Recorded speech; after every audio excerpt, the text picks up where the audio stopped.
Hi everyone, this is Monica Agrawal, lecturer in commerce from GGSS Hisar. My dear students, हमने अपने last session में किया था motivation क्या है। ठीक है, आज हम बच्चों इसी में कुछ और टॉपिक्स करने वाले हैं।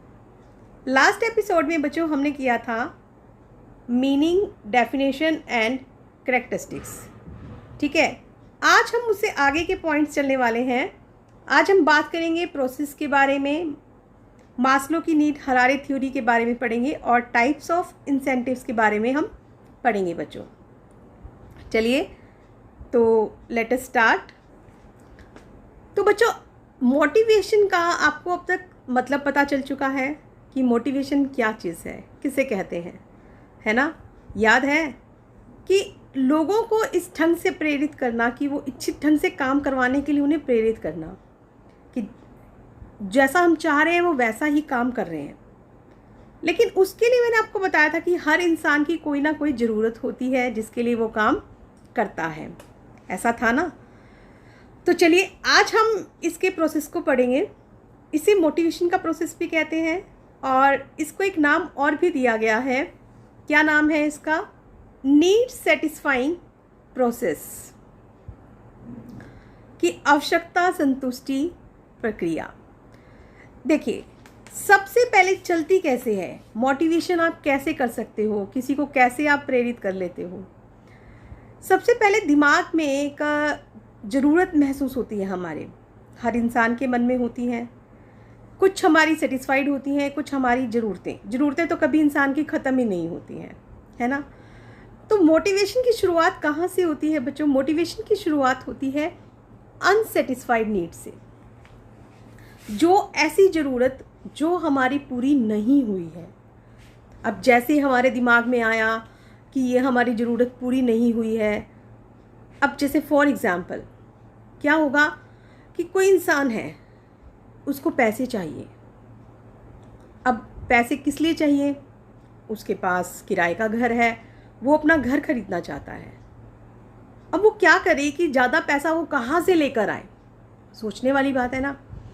जैसे ही उसके दिमाग में ये आएगी, भाई मैं तो बड़ा परेशान हूँ, घर नहीं है मेरे पास, तो किसी ना किसी तरीके से मेरे पास घर तो होना चाहिए। अब वो क्या करेगा? उसके बाद उसमें क्या हो जाएगा बच्चों? देखिए, पहली शुरुआत हुई कि अनसेटिस्फाइड नीड उसके पास आ गई, फिर उससे उसको टेंशन हो गई। उसने दिमाग में इतनी टेंशन ले ली कि भाई घर तो उसे चाहिए। अब किराए के घर में तो उसका काम नहीं चलेगा, क्या करे वो? बहुत दिमाग में टेंशन हो गई उसके। जब टेंशन हो जाएगी किसी इंसान को, तो फिर वो क्या करना शुरू करेगा? उस टेंशन को ख़त्म करने के लिए एफर्ट्स करेगा, जिसे हम क्या कह रहे हैं यहाँ पे? ड्राइव्स। अब वो ये सोचेगा कि भाई मैं क्या ऐसा करूँ जिससे मेरा किराए का घर ना होकर मेरा खुद का अपना घर बन जाए। कहाँ से लाऊं मैं पैसा इतना सारा कि जिससे मेरा अपना घर बन जाए? बहुत सोच रहा है वो। ठीक है, अब वो सोचता चला जा रहा है, क्या करे? अब उस एफर्ट्स को पूरा करने के लिए वो विकल्प देखेगा, अल्टरनेट ढूंढेगा। अब अल्टरनेट कैसे सोचेगा? अब वो ये सोचेगा उसे ज़्यादा पैसा कमाना है। जितना पैसा उसके पास है उतना पैसा लगा के वो कोई बिज़नेस स्टार्ट कर ले, किसी से ब्याज पर ले ले, किसी से वो उधार में माल ले ले, है ना, उधार लेकर, और फिर उसे बिज़नेस चला के तो खूब सारा पैसा कमा ले और वो अपना क्या करे फिर? मकान बना ले। ऐसा सोचेगा ना। तो मतलब उसे बिहेवियर सोचने पड़ेंगे अपने, क्या क्या उस काम को, जो उसकी अनसेटिस्फाइड नीड थी, उसको पूरा करने के लिए वो क्या क्या कर सकता है, वही चीज़ सोचेगा।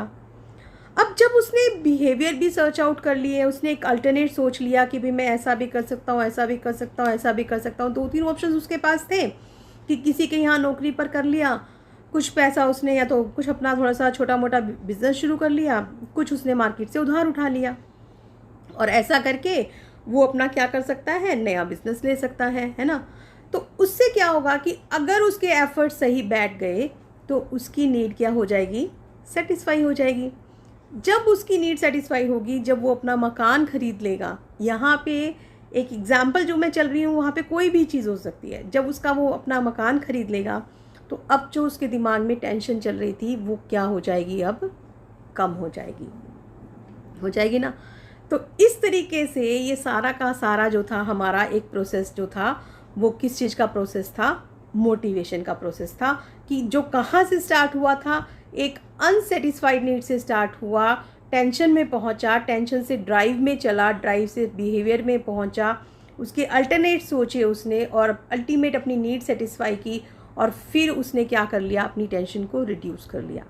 तो क्या ये यहीं पर ख़त्म हो गया? नहीं, ये यहाँ पर ख़त्म नहीं हुआ। फिर से और दिमाग में नीड्स आ जाएंगी और फिर से वही का वही प्रोसेस क्या हो जाएगा, शुरू हो जाएगा। अब मकान ले लिया तो अब उसको अगली टेंशन क्या हो सकती है, अब हो सकता है उसको ये टेंशन हो जाए कि भाई मैंने उस मकान को फर्निश्ड करना है, मुझे उसमें फर्नीचर लगाना है, या मैंने अगर पैसा उधार लेकर अगर मकान ख़रीदा है तो फिर अब मैं वो उधार का पैसा कैसे वापस करूं, उसको देखना पड़ेगा उसको, है ना। तो फिर से उसका वही प्रोसेस शुरू हो गया बच्चों कि वो फिर से कहाँ पहुँच गया, इस अनसेटिस्फाइड नीड पे पहुँचा। अनसेटिस्फाइड नीड से कहाँ चला गया, वो इस टेंशन ले ली उसने, फिर से फिर टेंशन को दूर करने के लिए उसने एफर्ट्स करने शुरू कर दिए। अब वो एफर्ट्स के वो सोचेगा कि उसके क्या क्या एस्पेक्ट हो सकते हैं, उसे उसका बिहेवियर सर्च आउट होगा, और अगर उसने सही दिशा में काम किया, उसने जो अल्टरनेट सोचा वो सही है, तो उसकी नीड सेटिस्फाई हो गई, और नीड सेटिस्फाई होकर फिर अल्टीमेट क्या हो गया, जो टेंशन थी वो हमारी क्या हो जाएगी बच्चों, रिलीज़ हो जाएगी। तो इसीलिए क्योंकि इससे ज़रूरत पूरी हो रही है तो हम इसलिए इसको क्या कह सकते हैं, नीड सेटिस्फाइंग प्रोसेस भी कह सकते हैं, और इसका एक और नाम भी है जो है मोटिवेशन प्रोसेस, हम इसको ये भी कह सकते हैं। तो ये समझ आ गया आपको। चलिए अब हम चलते हैं मास्लो की नीड हरारे थ्योरी की तरफ। जैसा मैंने आपको बताया कि इनकी थ्योरी जो है वो बहुत फेमस है। वो कहते हैं कि हर इंसान की ना एक ये मेन, इन्होंने जितनी भी ज़रूरतें होती हैं उनको इन्होंने इन 5 में बांट दिया। जो ये आपको एक डायग्राम नज़र आ रहा है, डायग्राम में आपको अलग अलग नीड्स नज़र आ रही हैं, ठीक है। तो इन्होंने क्या किया कि इनको इन 5 ज़रूरतों में बांट दिया। 5 ज़रूरतें कौन कौन सी हैं, देखिए यहाँ पर एक ज़रूरत है फिजियोलॉजिकल, फिर है सेफ्टी, फिर सोशल, फिर एस्टीम, फिर सेल्फ एक्चुअलाइजेशन। अब हम इन पर 1 बाय 1 बात करते हैं, ठीक है। 1 बाय 1 अब हम इन पर अगर बात करें तो सबसे पहला इन्होंने कहाँ से शुरुआत की, इन्होंने शुरुआत की फिजियोलॉजिकल नीड से, इस वाली नीड से। फिजियोलॉजिकल नीड्स क्या कहती हैं, वो कहते हैं कि सबसे इंसान की एक मेन ज़रूरत क्या है, हवा, पानी, खाना, रहना, सोना, कपड़े, ये हमारी क्या है, बेसिक नीड्स है ना। आप हमारे को एक महल दे दो लेकिन हमारे पास खाने के लिए कुछ नहीं है, पहनने के लिए कुछ नहीं है, तो क्या हम उसमें खुश रहेंगे? नहीं, हम तो भूखे ही मर जाएंगे उसमें, है ना। तो वो क्या कहता है कि मास्लो कहते हैं कि यहाँ पे सबसे पहली इंसान की ज़रूरत क्या है, फिजियोलॉजिकल नीड्स है। मतलब इन्होंने एक सीक्वेंस डिसाइड कर दिया एक तरीके से कि हर इंसान की ये ज़रूरतें होती हैं। तो पहली नीड आपको समझ में आ गई कौन सी, फिजियोलॉजिकल नीड है, जो किस लिए है, जो भी हमारा हर इंसान की जो बेसिक नीड्स हैं, हवा, पानी, खाना पीना, सोना, है ना, कपड़ा, एक सर छुपाने के लिए छत, ये चीज़ें। फिर दूसरी नीड, अब वो कहते हैं कि अगर किसी इंसान की ये नीड पूरी हो जाती है फिजियोलॉजिकल, फिर वो इंसान कौन सी नीड पे चलता है वो सेफ्टी नीड पर, या जिसे हम कहते हैं सिक्योरिटी नीड पर। अब जब हमारे पास खाने के लिए पैसे हैं, पहनने के लिए कपड़े हैं, रहने के लिए घर है, अब हम चाहेंगे ना हमारी सुरक्षा हो जाए, कोई हमारा एक्सीडेंट ना हो, कल को हमें कोई बीमारी ना घेर ले, कल को हम किसी के यहाँ नौकरी कर रहे हैं तो हमारी नौकरी ना चली जाए, है ना, हमारी हेल्थ अच्छी रहे, हमारी प्रॉपर्टी को भी नुकसान ना हो। तो मतलब हम उन चीज़ों की तरफ सोचना शुरू कर देते हैं। तो बच्चों देखा आपने कि भाई अब अगर आपके पास रहने के लिए घर नहीं था, खाने पहनने के लिए कपड़े नहीं थे, तो क्या उससे पहले आप अपनी सिक्योरिटी के बारे में सोचते हैं? नहीं। मास्लो कहते हैं कि सबसे पहले तो भैया आपको अपने खाने पीने में सोचना होगा, उसके बाद आप किस तरफ जाते हैं, अपनी सेफ्टी की तरफ, अपनी सिक्योरिटी की तरफ, चाहे वो अपनी सिक्योरिटी है या फिर अपनी प्रॉपर्टी की है, अपनी नौकरी की सिक्योरिटी है, इन चीज़ों की तरफ आप जाते हैं। अब जब एक इंसान की ये भी चीज़ें पूरी हो जाएंगी तो थर्ड नीड जो है वो उसकी कौन सी आ जाएगी बच्चों, सोशल नीड्स। फिर सोशल नीड्स में क्या हो जाएगा उसमें, जैसे कि देखिए फ्रेंडशिप वगैरह आ गई, दोस्ती आ गई, है ना, इंटीमेसी, फैमिली, एक किस्म से हम ये कह सकते हैं लव अफेक्शन। कोई भी इंसान अकेला नहीं रह सकता, हर एक को आपस में प्रेम प्यार की ज़रूरत होती है। हम चाहते हैं, आप स्कूल में जाते हैं तो आपको अच्छा लगता है कि भी अगर आपके फ्रेंड्स बने हुए हैं तो आपका पढ़ने में और भी मन लगता है। क्यों, ऐसा क्यों है? पढ़ाना तो आपके टीचर ने है, पढ़ना आपने है, तो फिर दोस्तों की क्या ज़रूरत है? लेकिन नहीं, हम कहीं ना कहीं हम अपनी बिलोंगिंगनेस अच्छी अगर हमारी है, बॉन्डिंग है हमारी अच्छी, तो हम अच्छा फील करते हैं। हमारे को ज़रूरत है इन चीज़ों की, है ना। हम समाज में रहते हैं तो हमें समाज की भी ज़रूरत है। तो ये हमारी कौन सी हैं? सामाजिक ज़रूरतें हैं। अब इंसान की ये भी पूरी हो जाती हैं तो फिर कौन सी आती है? एस्टीम नीड्स, जिसे आप क्या कह सकते हैं? Ego needs. अब इसमें जब हमारा खाना पीना पूरा हो गया, कपड़े हो गए हमारे पास, हमारी सिक्योरिटी हो गई, हमारे पास अच्छे फ्रेंड्स हैं, अच्छी फैमिली है ना, अच्छी सेंस ऑफ कनेक्शंस हैं हमारे, अब हमें लगता है भाई नहीं, हमारे तो एक समाज में रुतबा भी होना चाहिए, एक अच्छा स्टेटस होना चाहिए, हमें आज़ादी मिलनी चाहिए, और एक समाज में एक ऐसा होना चाहिए कि लोग हमारा अच्छे से आदर करें, ऐसा सब कुछ होना चाहिए। तो ये कौन सी नीड आ गई फिर? एस्टीम, या जिसे हम कह सकते हैं ईगो नीड्स। और फिर कौन कौन सी आ जाती है? लास्ट नीड जो इन्होंने पांचवी नीड बताई, वो बताई self actualisation need. Self actualisation need क्या है? अब कि हम जो चाहते हैं उसमें हम कुछ और अच्छा बनना। जैसे कि अगर एक सिंगर है तो वो ये चाहता है कि भाई नहीं, उसका इतना नाम हो कि सिंगिंग में भी हाँ ये बहुत अच्छा गाता है। एक आर्टिस्ट है तो वो चाहता है कि भाई बहुत बड़ा एक आर्टिस्ट बने, मतलब हम कुछ बनना चाहते हैं, है ना। तो ये क्या था? ये मास्लो का एक नीड हरारे थियरी थी। उन्होंने एक 5 नीड्स के बारे में बताया: physiological, safety, social, esteem, ego जिसे हम कह सकते हैं, और लास्ट थी नीड हमारी सेल्फ एक्चुअलाइजेशन नीड। और एक बात और बच्चों ध्यान रखना कि इन्होंने खाली नीड्स ही नहीं बताई, इन्होंने इसका एक हरारे भी बताया। हरारे मीन्स एक सीक्वेंस भी बताया। क्या सीक्वेंस बताया? इन्होंने बताया स्टार्टिंग कहाँ से हो रही है? ये नीचे से, नीचे से ये फिर ऊपर की ओर चल रहा है। पहले आप नीचे वाली पूरी करोगे, फिर आप ऊपर ऊपर चलते चले जाओगे, फिर आप लास्ट में कहाँ तक पहुँच रहे हो? सेल्फ एक्चुअलाइजेशन नीड तक। ठीक है। तो जब भी देखो कि कोई थ्योरी देता है ना बच्चों, तो उसके साथ उन्होंने कुछ अजम्पशंस भी दी हैं। अब वो अजम्पशन क्या मान के चलते हैं? क्योंकि किसी भी इंसान को प्रिडिक्ट करना, उसके बिहेवियर को प्रिडिक्ट करना बहुत एक टफ काम है। तभी हम कहते हैं motivation is a complex process.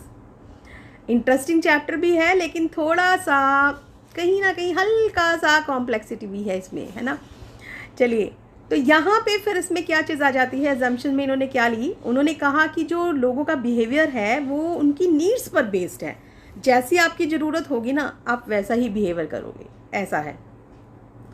और साथ ही साथ फिर ये क्या बताते हैं कि अगर कोई इंसान की नीड पूरी हो गई तो वो बहुत लंबे टाइम तक मोटिवेट नहीं रह सकता। उसको मोटिवेट करना है तो फिर दूसरी नीड लानी पड़ेगी। जैसे इन्होंने अभी बताया कि भाई फिजियोलॉजिकल नीड अगर आपकी पूरी हो गई तो फिर अगर हम सोचें कि भाई वैसे ही वो मोटिवेट चलता रहेगा, नहीं, जब उसके पास खाने पीने के पैसे आ गए तो अब आप उसको ज़रूरत का एहसास करवाओगे। मोटिवेशन क्या है? अब हम उसे अगली ज़रूरत का एहसास कराएंगे भी तुम्हें अपनी सिक्योरिटी के बारे में सोचना चाहिए, तो वो अपनी सिक्योरिटी के बारे में सोचेगा और फिर वो उससे मोटिवेट होगा और वो फिर उससे काम करेगा। तो मतलब वो ये मान के चलते हैं कि जैसे as one need is satisfied another replace it. तो मास्लो भी यही कह रहे हैं। मास्लो कह रहे हैं कि भाई उन्होंने भी ये मान के चले हैं कि अगर फिजियोलॉजिकल पूरी हो गई तो आप सेफ्टी की तरफ चलोगे, सेफ्टी पूरी हो गई तो आप सोशल की तरफ चले जाओगे, सोशल पूरा हो गया तो आप अपना ईगो स्टीम उसकी नीड की तरफ चले जाओगे, और फिर आप अगर वो भी पूरी हो गई तो आप अपनी एस्टीम जो सेल्फ एक्चुअलाइजेशन नीड है आप उसकी तरफ चले जाओगे।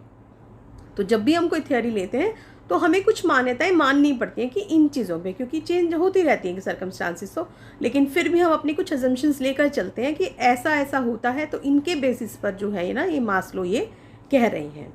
ठीक है, तो मास्लो ने ये अजम्पशंस ली थी और फिर इन्होंने एक मतलब कि हम ये कह सकते हैं कि इन्होंने क्या कि एक देखते हैं हम हरारे कि एक इंडिविजुअल का और एक ऑर्गेनाइजेशन का नीड, हरारे क्या बनता है, और बेस हमारा क्या है, मास्लो का नीड, हरारे थ्योरी का। ठीक है, तो जैसे देखिए सबसे पहले जो थी हमारी यहाँ पे क्या थी, फिजियोलॉजिकल नीड थी।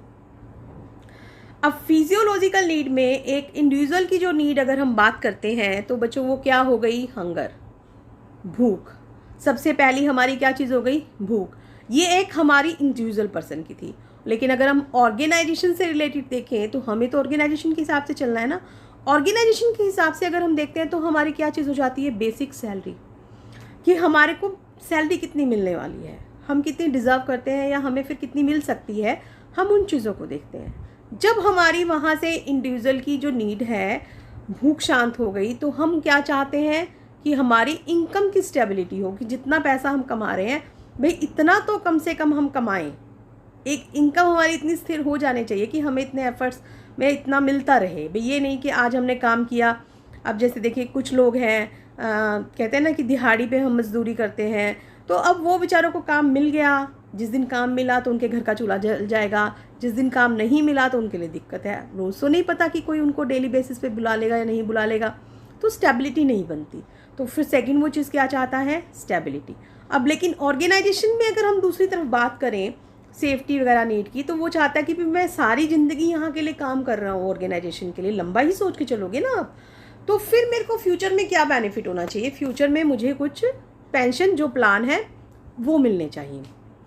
ठीक है, थर्ड वही सोशल नीड। अगर आप इंडिविजुअली हैं तो आप किसको चाह रहे हैं, आप अपनी फ्रेंडशिप वगैरह चाह रहे हैं, और वहाँ पे आप चाहते हैं कि आपके अपने कलीग्स के साथ बहुत अच्छे से रिलेशन हो, क्योंकि बच्चों जहाँ आप काम करते हो ना वहाँ पे भी आपके काम करते हुए आपके आसपास साथी कैसे हैं, क्योंकि मैंने जैसा बताया, जैसे आपको अगर स्कूल में अच्छे फ्रेंड हैं तो आपका पढ़ने में मन लगता है, ऐसे ही अगर काम वर्किंग प्लेस पे अगर आपके कलीग्स मीन्स जो आपके साथ काम कर रहे हैं, अगर आपके उनके साथ संबंध अच्छे हैं तो आपका भी काम करने में बहुत मन लगेगा।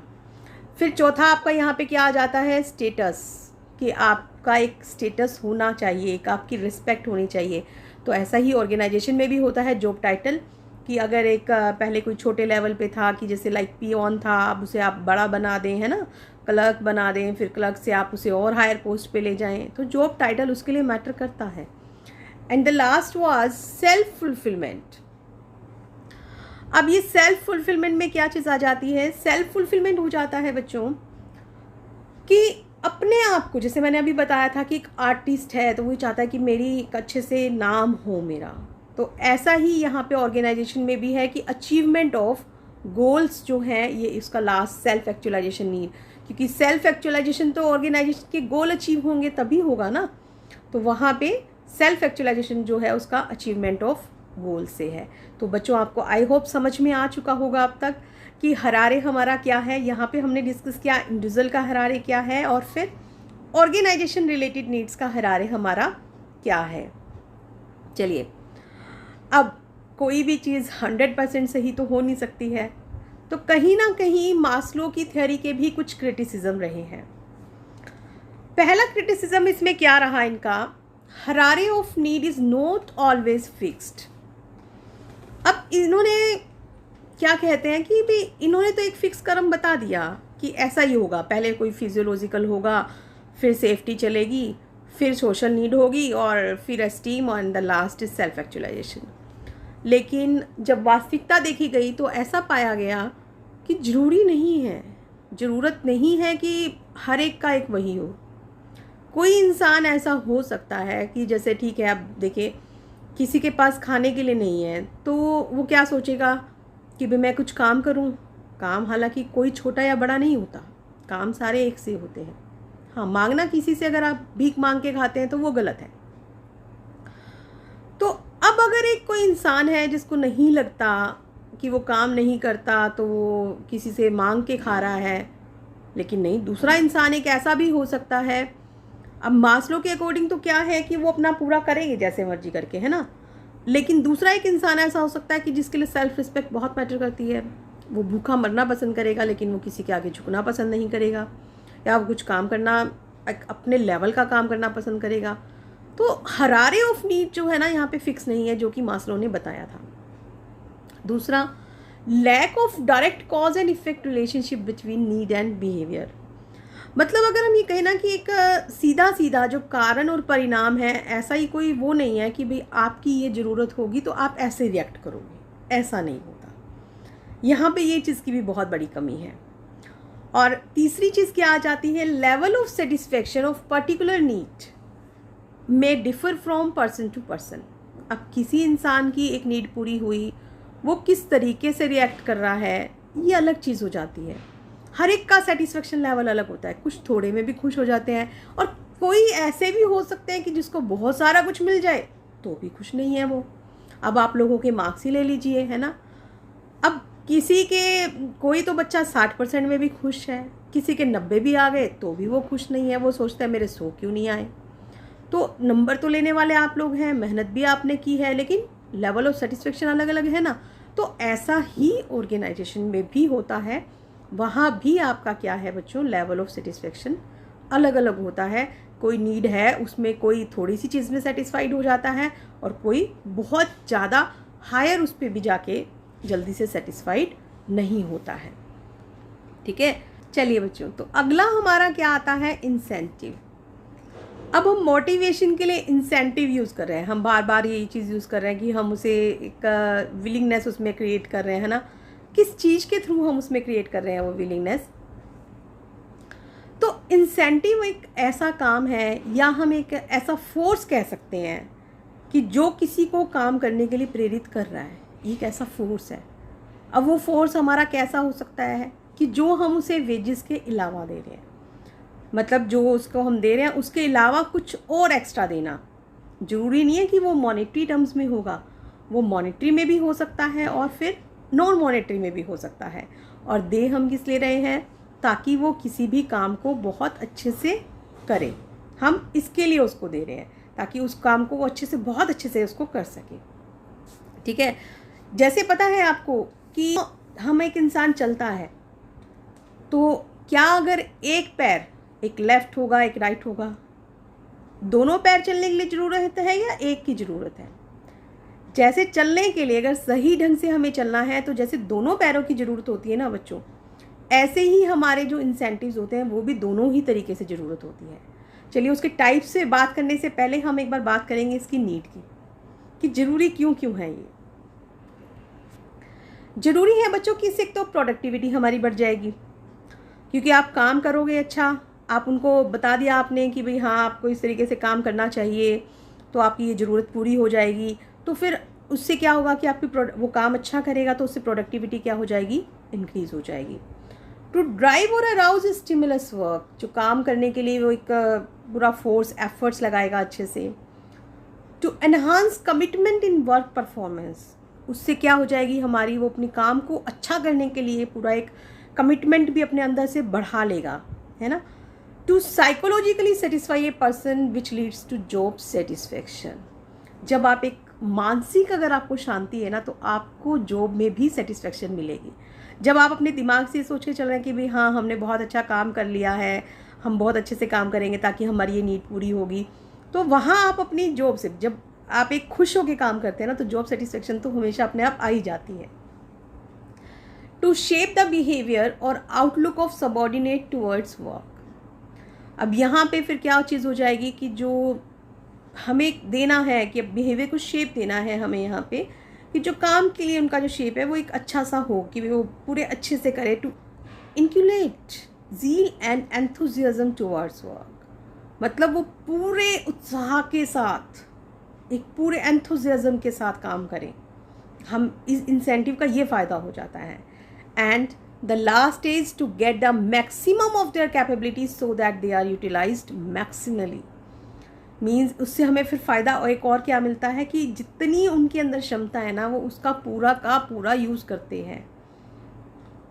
ठीक है, तो ये हमारे इंसेंटिव्स की ज़रूरतें हैं कि हम उनका चाहते हैं। ये बेनिफिट्स भी कह सकते हो। अगर बेनिफिट्स में क्या आ जाएगा कि इससे प्रोडक्टिविटी बढ़ती है, इससे काम करने के लिए वो स्टिमुलेट हो जाता है ना, वर्क परफॉर्मेंस को देने के लिए अच्छे कमिटमेंट हो जाते हैं।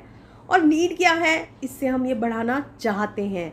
मतलब वर्ड्स वही होते हैं, थोड़ा सा चेंज उसकी लैंग्वेज आप कर देते तो बात का सेंस चेंज हो जाती है। यही एक वे ऑफ राइटिंग होता है बच्चों, जो आपको बहुत आगे तक लेकर जाना होता है।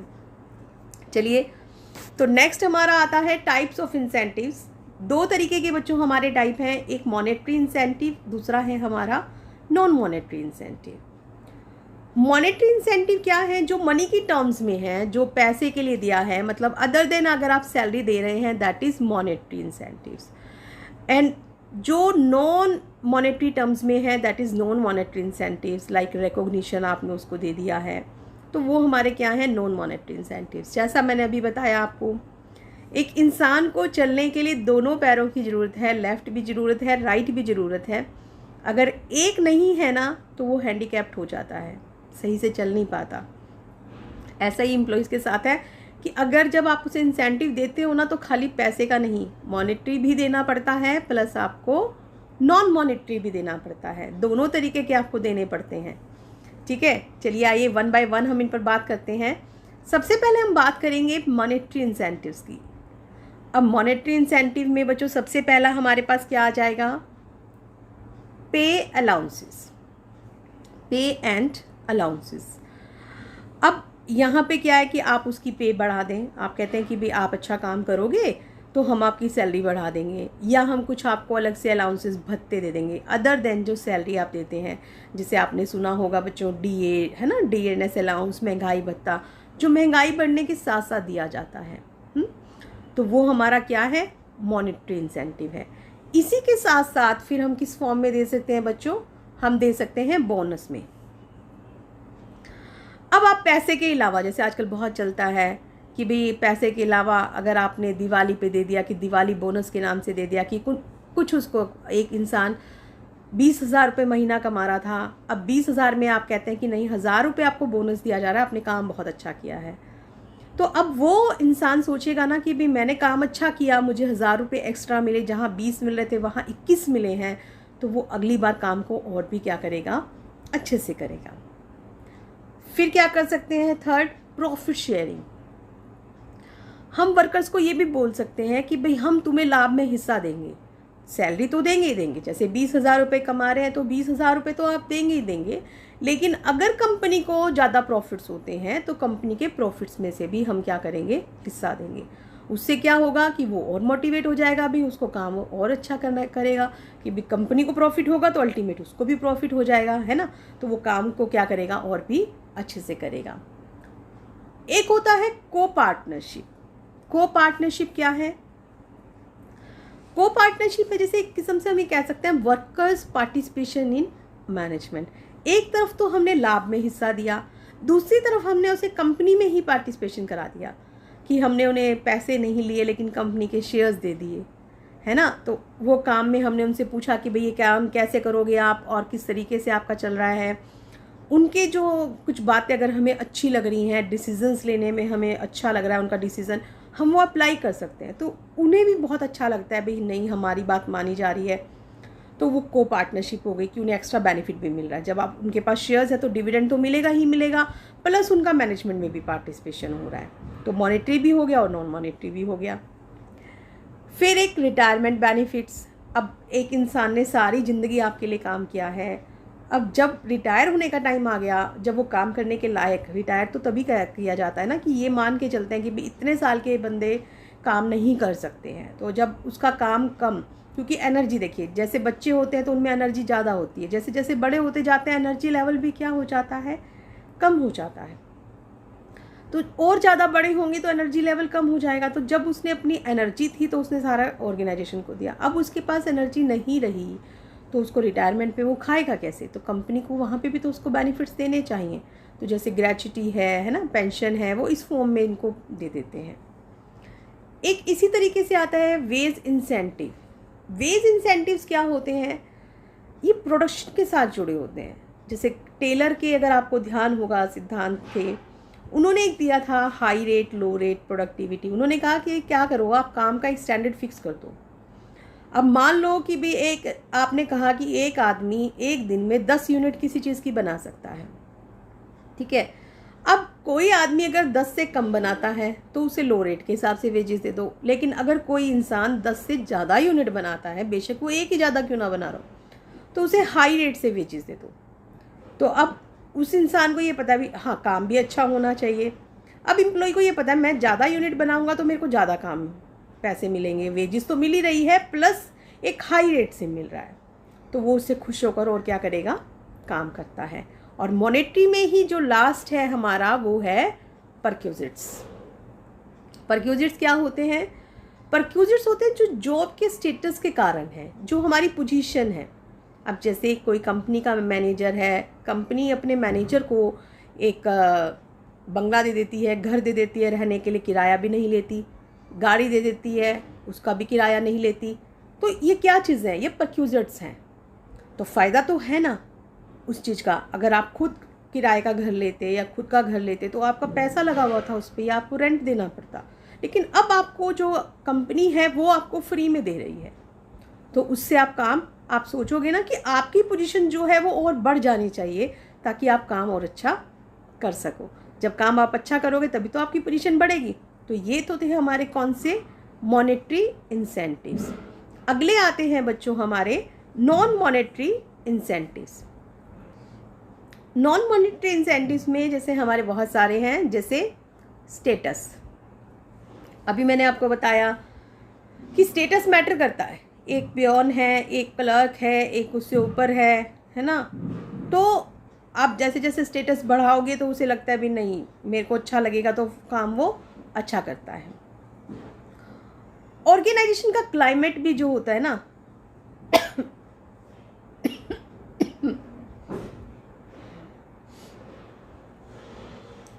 ऑर्गेनाइजेशन का जो क्लाइमेट होता है वो भी मैटर करता है। अगर आपको बहुत अच्छा सा वातावरण मिल रहा है तो आप काम और अच्छा करते हो।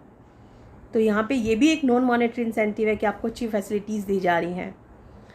कैरियर एडवांसमेंट अपॉर्चुनिटीज़ अगर आपके सामने हैं,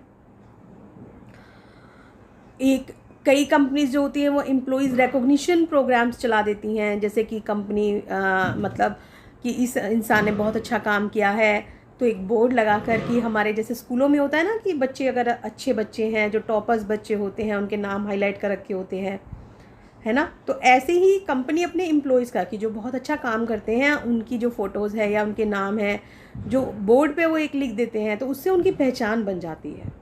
एक मीटिंग करके सबके सामने बताते हैं भाई हाँ इसने बहुत अच्छा काम किया है। तो ऐसे ऐसे जो प्रोग्राम्स चलाना है। एक उनको जॉब सिक्योरिटी दे देना कि भाई आपको नहीं, हम नौकरी से नहीं हटाएंगे, आप अच्छा काम करते चले जाइए। तो जहाँ आपको सिक्योरिटी मिल रही है, ठीक है, आपकी स्टेबिलिटी हो रही है इनकम की, तो आप भी क्यों छोड़ के जाना चाहेंगे? आप अच्छा काम करेंगे, लेकिन वहाँ पे शर्त क्या है कि आप काम भी अच्छा करेंगे। इसी के साथ साथ जैसा मैंने अभी पीछे भी बताया था, एम्प्लॉइज़ पार्टिसिपेशन भी होता है ना। पार्टिसिपेशन आप उनका ले लेते हैं जैसे वर्कर्स पार्टिसिपेशन इन मैनेजमेंट, तो उनसे उनको एक बहुत अच्छा लगता है कि भाई हाँ हमारे को भी पूरी अहमियत दी जा रही है, हमारे फैसले को माना जा रहा है। और वो फैसला कब माना गया? जब वो काम अच्छे से हुआ है, तभी तो वो आप अच्छे अच्छे अगर आइडियाज़ दे रहे हैं तो कंपनी आपके आइडियाज़ को फॉलो करेगी। इसी के साथ साथ एम्प्लॉइज़ एम्पावरमेंट किया जाता है, उनके डिसीज़न को अहमियत दी जाती है, उनकी बातों को अहमियत दी जाती है, उनकी अगर कोई डिमांड्स जायज़ डिमांड्स हैं वो भी क्या की जाती हैं, पूरी की जाती हैं। ठीक है, तो ये तो थे बच्चों हमारे नॉन मॉनेटरी इंसेंटिव्स। देखा आपने कि मतलब ज़रूरी नहीं है कि खाली मॉनेटरी ही आपको देने पड़ेंगे। अभी मैंने बताया था दोनों चीज़ें ज़रूरी हैं, दोनों पैर ज़रूरी हैं। तो इसी तरह से मॉनेटरी इंसेंटिव भी ज़रूरी है और नॉन मॉनेटरी इंसेंटिव्स भी हमारे ज़रूरी हैं। तो आई होप बच्चों आपको बहुत मज़ा आया होगा इस चीज़ में, क्योंकि मोटिवेशन एक बहुत इंटरेस्टिंग सा चैप्टर है और आई होप आपको समझ आ भी गया होगा। तो आज के लिए इतना ही, दैट्स ऑल।